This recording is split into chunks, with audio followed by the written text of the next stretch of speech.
Namaste.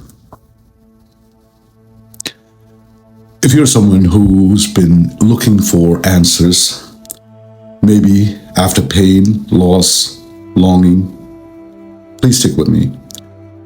Because by the end of this, you will understand where God has been hiding all along. Let's start with something honest. Most people start searching for God when life hurts, when suffering becomes too much to bear. We start looking for a higher power to save us. And that's okay. Pain has always been the first invitation to divine. Then there are those who search for God through intellect, through debates, books, arguments.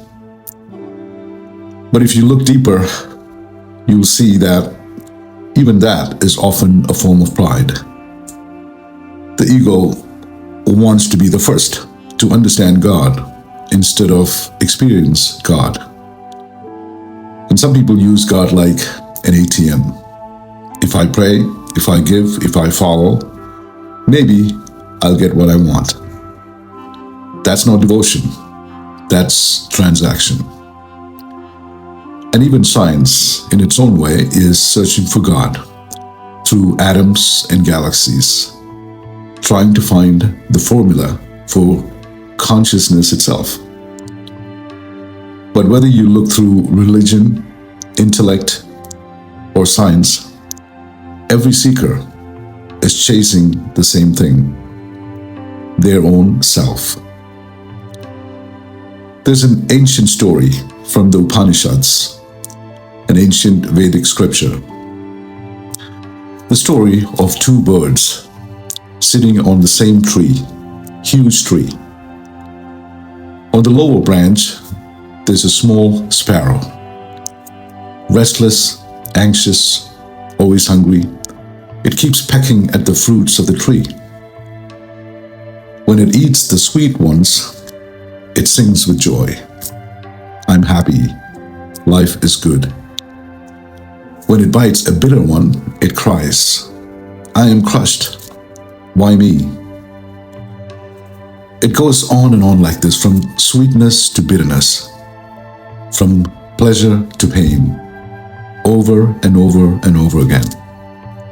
And in both joy and sorrow, it forgets the other bird sitting silently above. On a higher branch, there's a majestic eagle, the second bird, still, calm, watching, not interested in the fruits, sitting still, calm, and on the highest branch. That eagle represents the higher self, the guru, the God within. One day, the sparrow bites into a fruit so bitter that it stops moving. It can't handle the pain anymore.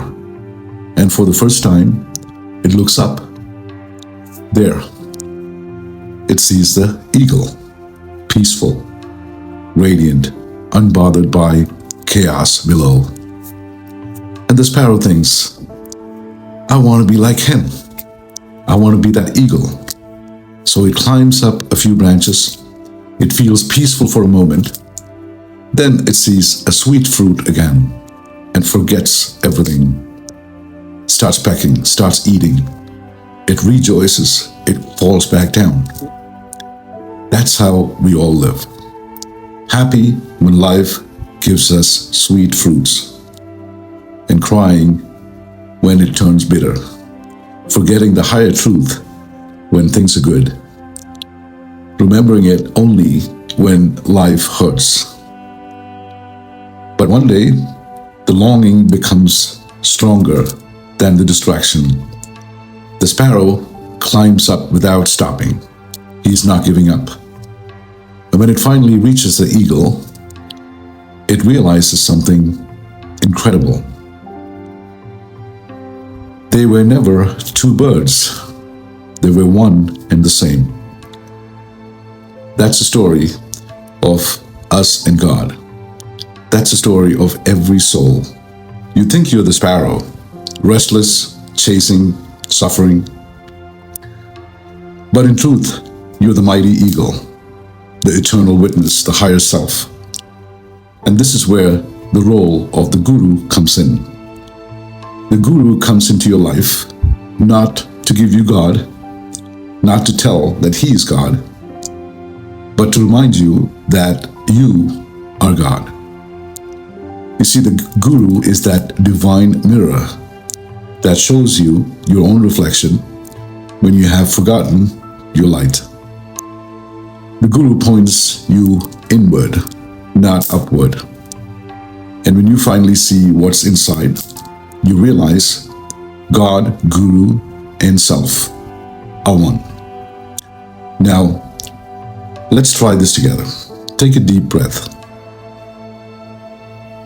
And imagine the sparrow inside you, restless, tired, hungry for peace.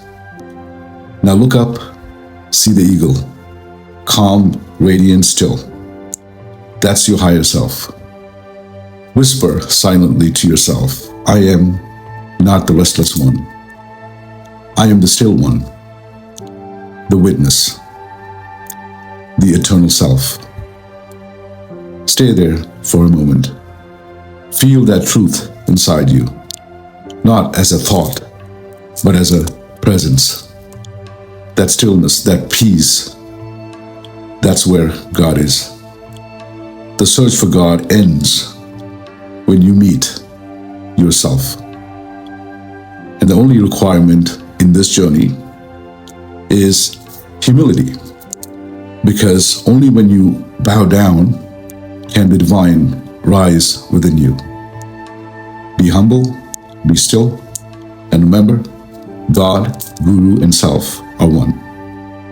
Namaste.